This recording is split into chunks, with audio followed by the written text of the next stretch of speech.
बिस्मिल्लाहिर्रहमानिर्रहीम। अस्सलाम वालेकुम दोस्तों, उम्मीद करती हूँ कि आप सब खैरियत से होंगे।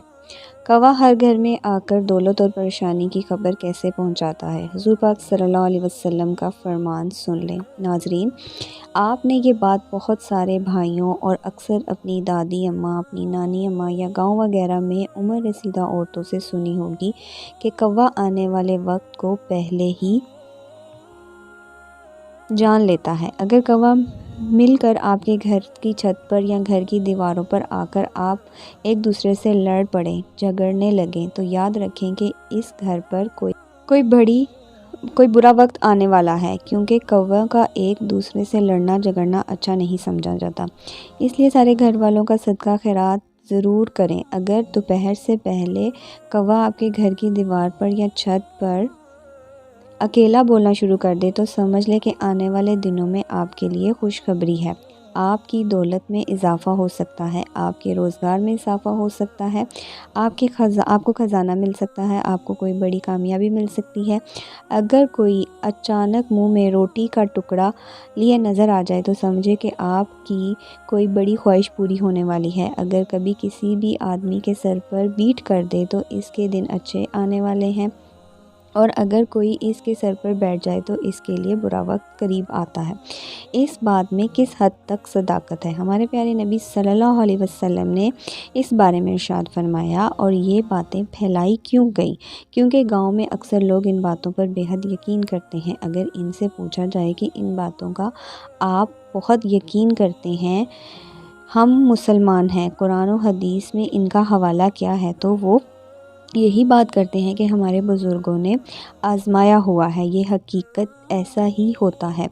अब इसकी सदाकत का जानने के लिए आपसे गुजारिश है कि ये वीडियो मुकम्मल देखें। तो नाज़रीन, बात हो रही है कौवे के अच्छे और बुरे इशारों की। और भी बहुत सारे परिंदे हैं जो घरों पर आते हैं, तो ज़्यादातर लोग कौवे के बारे में ही क्यों सवालात करते हैं। आप थोड़ा सा कौवे की हिस्ट्री मालूम करें तो आपके समझ में आए ना ज़्यादा आसान हो जाएगा। कौवा बहुत ही चालाक परिंदा है। इसकी नज़र बहुत तेज़ होती है, जो इससे खुराक और दुश्मन से आगाह करती है। इंसानों से ख़ुसूसी तौर पर और ख़तरे की सूरत में कैं कैं करके आसमान सर पर उठा लेते हैं और अपने दूसरे साथियों को भी बुला लेते हैं, जो हिफाजत के लिए इधर उधर चक्कर लगाते हैं। कौवा अपने बच्चों और अंडों की बहुत हिफाजत करता है, और अगर कहीं चील या बिल्ली नज़र आ जाए तो कौवा इस पर कूद पड़ता है और इसे वहां से भागने पर मजबूर कर देता है। अगर इनके घोंसले से अंडा निकालने की कोशिश की जाए तो ये इंसानों के सर पर ठूंगे मार मार कर खून निकाल देता है। इसलिए कौवे को सबसे ज़्यादा चालाक परिंदा माना जाता है। अपने साथी की लाश पर मातम करते हैं। ऊपर उड़ने वाले परिंदे नीचे के मंजर कभी नहीं भूलते। इनके मरने वाले साथी के साथ मौजूद इंसान या जानवर का चेहरा उन्हें हमेशा याद रहता है, और वो खुद इससे हमेशा बचने की कोशिश करते रहते हैं। कौवा ही वो वाहिद परिंदा है जिसने इंसान को मुर्दा दफन करना सिखाया, इसकी लाश को मिट्टी में दफनाना सिखाया। कौवे की ये फितरत है, जब इसका कोई साथी मर जाता है तो सबको एक जगह जमा हो जाते हैं जहाँ इसके साथी की लाश पड़ी हो, शोर मचाते रहते हैं, अपने साथी के मरने पर सोग मातम का इजहार करते हैं। कौवा वो वाहिद परिंदा है जो उकाब को तंग कर सकता है। ये परिंदों के बादशाह उकाब की पुश्त पर बैठ जाता है। ये परिंदा और अपनी चोंच से इसके गर्दन पर काटता है, जबकि कौवे से ज़्यादा ताकतवर उकाब है। कौवे का मुकाबला करने में अपनी ताकत और वक्त ज़र्फ नहीं करता, बल्कि वो अपने परों को खोलता है और आसमान की तरफ ऊंची उड़ान भरना शुरू कर देता है। उकाब की परवाज़ जितनी ऊंची होती है, कौवा की उड़ान इतनी ही मुश्किल हो जाती है, और बिलाखिर वो ऑक्सीजन की कमी की वजह से नीचे गिर जाते हैं। तो नाजरीन, एक कौवे के अंदर यही वो खूबियाँ हैं जिसकी वजह से इसके बारे में ये तमाम बातें मशहूर हैं। ये तमाम बातें बदशुगनी पर मबनी हैं। इस्लाम में इन तमाम बातों की कोई अहमियत नहीं। मौजूदा दौर में पाकिस्तान में ये बातें बहुत ज़्यादा हैं, और देहातों में तो अभी भी बहुत ही ज़्यादा हैं। इनकी एक वजह दो तहज़ीब का बाहमी तामुन, जिसकी आज़ादी से मौत की निशानियाँ देता है, और बहुत सी चीज़ें हैं जिनको बदशुगनी कहा दिया जाता है। मिसाल के तौर पर اگر کوئی بانجھ عورت کسی حاملہ عورت کے پاس چلی جائے تو اس سے پرہیز کیا جائے، اس کے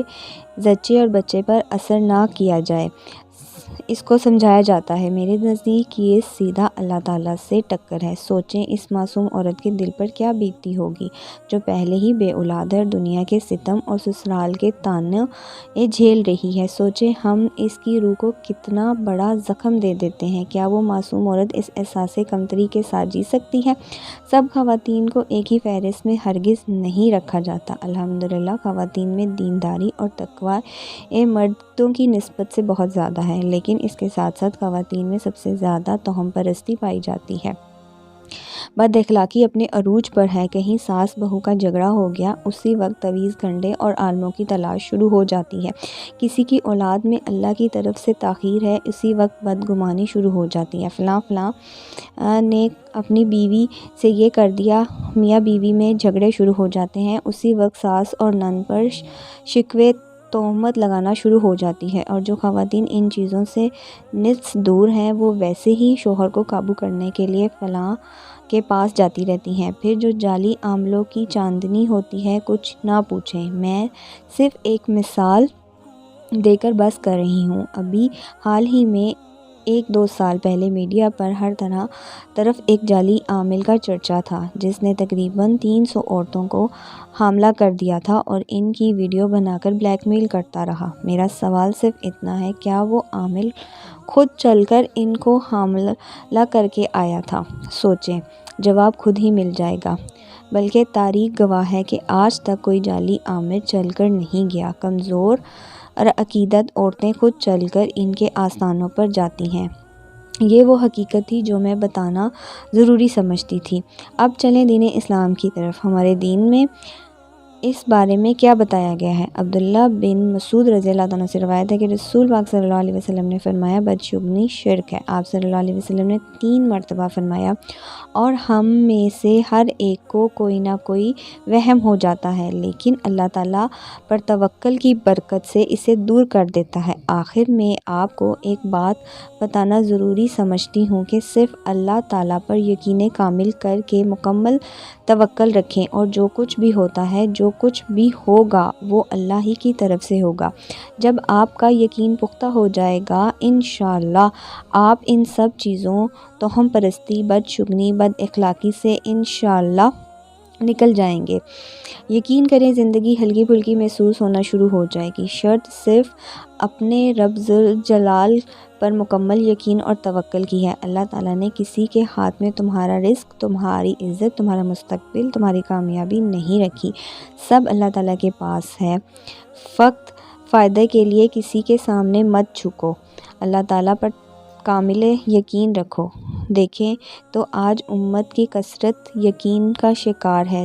دنیاوی امور سے لے کر دین کے معاملات تک ہر چیز میں مختلف قسم کے شکوے شبہات کا شکار ہیں، جبکہ بندہ مومن کی زندگی میں ملے یقین سے عبادت ہوتی ہے، اور حکم بھی اسی کا دیا گیا ہے کہ انسان مقام یقین ہے۔ یقین اور توکل کریں اللہ تعالیٰ پر۔ دوستو، اگر آپ کو میری ویڈیو پسند آئی ہو تو ویڈیو کو ایک لائک، اور میرے چینل کو جنہوں نے ابھی تک سبسکرائب نہیں کیا وہ سبسکرائب کر دیں، بیل کے آئیکن کو پریس کر لیں جس سے آپ کو میری لیٹسٹ ویڈیو کا نوٹیفیکیشن ملتا رہے۔